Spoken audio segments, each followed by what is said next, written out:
পারলে আমরা গায়ের রক্ত দিব, সুমন ভাইয়ের কিছু হইতে আমরা দিব না। না হুমকি দিবেন আপনাদের হুমকি একটা গ্রুপ ঘুরতেছে আমার মারবার লাগি। ব্যারিস্টার সুমন হত্যা পরিকল্পনায় তুলপাড় সারা বাংলাদেশ।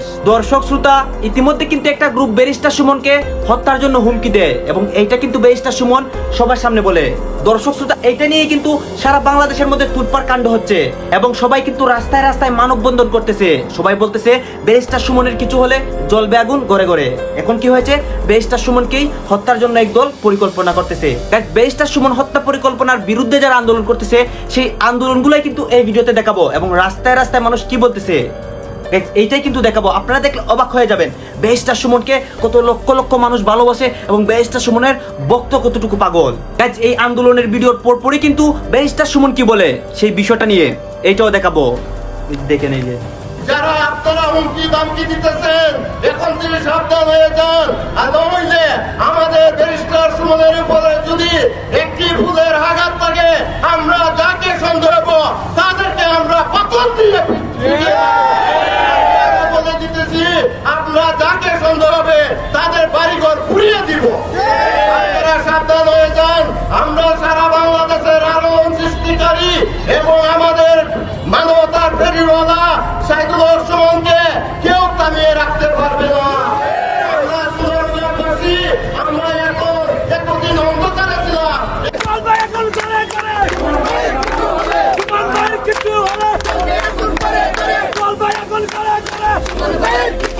পারলে আমরা গায়ের রক্ত দিব, সুমন ভাইয়ের কিছু হইতে আমরা দিব না। না এমন মারভূত হয়ে থাকো, সরাসরি আসো, আইয়া বলো আমরা সাইদুল হক সুমনকে আমরা মারবো, আমরা হত্যা করবো।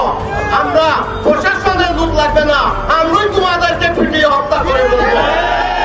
মধ্যে আছি যে আমরা জানি আমাদেরই হবিগঞ্জের রত্ন SM কিবরিয়াকে হত্যা করা হয়েছে। এই জন্য নেত্রীকে বিনয়ের সঙ্গে অনুরোধ জানাবো ব্যারিস্টার সৈয়দ সাইদুল হক সুমন ভাইয়ের মতো একজন রত্নকে যেন যত্ন করে রাখা হয়। হুমকি দিবেন আপনাদের হুমকি এই ঝুলারঘাট মাধবপুরবাসী আমি অনতিবিলম্বে সংসদ চলছে।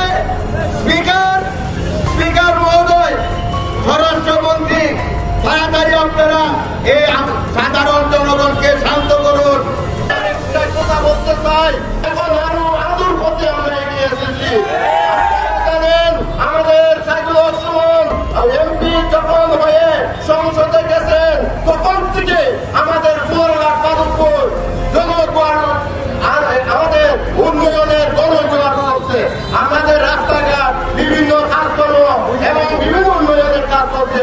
তারা ওইগুলো বরদাস্ত করতে পারায় এবং তারা যে আগে সুবিধা হাতে করছে ওইগুলো বের হয়ে যাবে, এই জন্য তাকে হত্যা করা পরিকল্পনা করতেছে। আমি আরেকটি কথা বলতে চাই, আমাদের সুন্দরগঞ্জ প্রশাসনকে আপনারা সবার আগে জানেন এই হত্যাকারী কে ষড়যন্ত্র করছে। আপনারা যদি 24 ঘন্টার ভিতরে এর হত্যাকারীর যদি বের না করে আমরা রাস্তাঘাট বন্ধ করে দিব। আমি বলে দিলাম, আর যতটুকু শক্তি লাগে আমি অতটুকু শক্তি দিয়ে আমি রাজপথে নামবো। আমি কোন দল করি না, কোন রাজনৈতিক করি না। আগে করছি, কলেজে থাকতে আমি রাজনৈতিক করছি, আমাদের মতো কেউ রাজনৈতিক করে না। এখন আমরা বিদেশ বাড়ি গিয়ে এখন বাংলাদেশে আমি বিজনেস করতেছি, এই জন্য আমরা রাজপথ ছেড়ে দিচ্ছি, এটা মনে করবেন না। আমি যে কোনো ব্যাপারে আপনাদের সামনে আমি হাজির হইয়া আপনাদের যে কোনো ব্যাপারে আমি সাহায্য সহযোগিতা করে যাবো। আসলে তারা কি সাকসেসফুল হতে পারবে কিনা আপনি কি না? আমরা বিশ্বাস করি কোনোভাবেই এই সময়ে জননেত্রী শেখ হাসিনা ডিজিটাল বাংলাদেশে এসে যখন SM কিবরিয়া হত্যা করা হয়েছিল তখন এতগুলো মিডিয়া ছিল না, তখন এই ডিজিটাল বাংলাদেশের ছোঁয়া ছিল না। জননেত্রী শেখ হাসিনা এই বাংলাকে ডিজিটাল বাংলা বানিয়েছে। সেই জায়গা থেকে আমরা বিশ্বাস করি কোনোভাবেই তারা সফল হতে পারবে না। আসলে হত্যার উদ্দেশ্যটা কেন হতে পারে বলে মনে হয়? দেখুন, ব্যারিস্টার সৈয়দ সাইদুল হক সুমন ভাই উনি MP হবার আগ থেকে উনি বিভিন্ন অন্যায় অবিচারের বিরুদ্ধে প্রতিবাদ করে আসছেন, অসঙ্গতি নিয়ে কথা বলেছেন। এই বলার কারণে রিসেন্টলি উনি বড় বড় রাঘব বোয়াল যারা এদেশের মানুষের টাকাকে পাচার করে সুইস ব্যাংকে কানাডা, ইউরোপের বিভিন্ন দেশের মধ্যে সম্পদ বাড়াচ্ছে, আমার দেশের মানুষকে শোষণ এবং নিপীড়ন করে তাদের বিরুদ্ধে দাঁড়িয়ে গেছে। যারা সরকারের বিভিন্ন পর্যায়ে আমলা হয়ে তারা এই দেশটাকে শোষণ করছে তাদের বিরুদ্ধে দাঁড়িয়েছে, সেই জন্য এই হত্যার পরিকল্পনা চলছে। তবে আমরা বিশ্বাস করি এই পরিকল্পনাকারীরা কখনো সাকসেস হতে পারবে না। আপনারা কি চাচ্ছেন? আমরা চাচ্ছি আমাদের নেত্রী জননেত্রী শেখ হাসিনা, দেশের প্রশাসন এর পদক্ষেপ নেবে এবং যারা এই পরিকল্পনা করেছে তাদেরকে বের করে আনবে। ধন্যবাদ।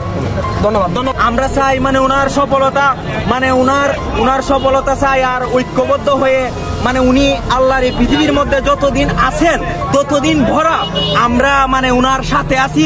পারলে আমরা গায়ের রক্ত দিব, সুমন ভাইয়ের কিছু হইতে আমরা দিব না না না। জীবনের নিরাপত্তা চেয়ে শেরেবাংলানগর থানায় একটি জিডি করি। জিডির বিষয়টি হচ্ছে গিয়ে যে গত বৃহস্পতিবার সংসদে থাকাকালীন সময় আমার এলাকার যিনি অফিসার ইনচার্জ উনি আমার ফোন দিয়ে জানালেন যে স্যার আপনি একটু বাড়ি আসলে আপনার সাথে আমার একটু বসতে হবে, গুরুত্বপূর্ণ কথা আছে। তো শুক্রবারে আমি বাড়ি যাওয়ার পর উনি দুপুরবেলা আমাকে বললেন, আমাকে একটা মেসেজ দেখালেন যে উনাকে একটা লোক 2-3 দিন ফোন করার পর উনি যখন আমলে নিচ্ছিলেন না তখন উনারে একটা মেসেজ দেয় যে ওই লোকটা, অজ্ঞাতনামা লোকটা আমার সাথে দেখা করতে চায়, কথা বলতে চায়, দেখা করতে চায় না, কথা বলতে চায়। তো ওসি সাহেব আমলে নেননি। পরে যখন মেসেজটা দেখছেন যে মেসেজের মধ্যে আসে দেখা যাচ্ছে যে একটা কন্ট্রাক্ট কিলার গ্রুপ যারা হায়ার করা হয়েছে তারা নাকি অ্যাক্টিভ, তার বক্তব্য অনুযায়ী। তো ওসি সাহেব আমারে উনার ফোন দিয়ে ওই অজ্ঞাতনামা ব্যক্তির সাথে ফোনে ধরাই দিল। আমি কথা বললাম, কথা বলার পর যে জিনিসটা ওরা জানাইলো আমাদেরকে, ওই অজ্ঞাতনামা ব্যক্তি সে নিজেকে আইডেন্টিফাই করতে চায় না, সে তার অ্যাড্রেস বলতে চায় না। সে বলে যে আমি নিজেও ওই কিলার গ্রুপের মেম্বার ছিলাম, যখন আপনার নামটা আসছে আপনাকে হত্যা করতে হবে, তখন আমি বলছি যে না আমি এটা পারবো না, কারণ উনি ওই লোকটা সিলেটি, সে আমার কাজকর্ম সম্পর্কে জানে, এই জন্য সে কোনোভাবে রাজি হয় নাই। তখন সে বলছে যে আমার বিষয়টা হচ্ছে গিয়ে তার বক্তব্য অনুযায়ী আমার বিষয়টা হচ্ছে গিয়ে আমি আপনাকে একটা ওয়ার্নিং দিচ্ছি, আপনি এই 2-3 দিন আপাতত ঘরের বাইরেই যাবেন। তো এইটা শোনার পর আমি নর্মালি এর আগে অনেকবার আমি মৌখিকভাবে বা আমার পিএসের মাধ্যমে বিভিন্নভাবে আমি থ্রেট করেছি, এগুলো আমি আমলে নেই না, কারণ এগুলা সামনে বললে একটা প্যানিক তৈরি হইতে পারে, এই জন্য আমি কখনোই সামনে নিয়ে আসি নাই। এইবার যখন আমার এলাকার ওসি সাহেবের মাধ্যমে আসছে তখন আমার কাছে মনে হয়েছে যে মানুষ যখন কখনো কোনো ওসিরে নর্মালি তো কেউ ফোনই দেয় না, তার উপর যখন সে এইরকম একটা মেসেজ দিয়েছে তখন আমার মনে হয়েছে, আমার এখন মনে হয়েছে যে সিরিয়াসলি একটা পটেনশিয়াল থ্রেট, আমার এটা অবশ্যই আমলে নিতে হবে। তো এই জন্য আমি ওই দিন পরের দিন সকালেই আমি ঢাকা চলে আসি, সংসদ ভবনে চলে আসি। এসে আমি এর ভিতরে আমি পুলিশের ঊর্ধ্বতন কর্মকর্তা যারা আছেন তাদের সাথেও আমি কথা বলি। তো এরপরে আমি জিডিটা আমি গতকালকে করছি। কিন্তু আমার যে জায়গাটাতে প্রশ্ন হচ্ছে, দেখেন আমি একজন মেম্বার অফ পার্লামেন্ট, পুলিশ যখন আমার এলাকার ওসি সাহেব যখন জানলেন কোনো একটা মারফতে যে আমার একটা লাইফ রিস্ক আছে, তখনই কিন্তু উচিত ছিল যে উনি এসপি সাহেবের সাথে আলাপ করবেন, ডিআইজি সাহেবের সাথে আলাপ করবেন, এটা কি আসলেই থ্রেট নাকি না কেউ বোগাস নাকি না কিছু, এটা তো আমার কাছে আসার আগেই এদের তদন্ত করে ফেলা উচিত ছিল। মানে আমাকে জিডি করতে হলো কেন? প্রশ্নটা হচ্ছে গিয়ে যে আমার থ্রেটটা তো আমি জানি না, জানছে প্রথমে ওসি সাহেবের পরে এটা এসপি ডিআইজি ওনাদের কাছে যাবে। আমি জানার আগে ওনারা আমাকে প্রোটেকশন দিবেন, আমাকে পরে জানাবেন যে এই থ্রেটটা যেটা ছিল এটা রিয়েল অথবা ফেক।